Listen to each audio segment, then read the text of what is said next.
खपली गव्हाविषयी बघा मित्रांनो, पेरणी झाली. मी लगेच याला आळवी दांड काढून घेतले पाणी देण्यासाठी. आणि हे शेणखत आहे, कंपोस्ट. हे लगेच मी बाऱ्यामध्ये टाकणं. याला कोणतंही मला रसायन द्यायचं नाही आणि देणार बी नाही. कोणताही स्प्रे काढायचा नाही. हे मी ह्या बायासमोर कंपोस्ट गावरान आपले शेणखत टाकत आहेत, बघू शकता. अशा रीतीने हे मी काढलं.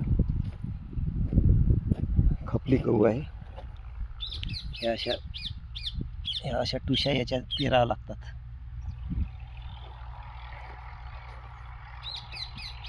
धन्यवाद. जय जवान, जय किसान, जय महाराष्ट्र, जय हिंद, जय भारत.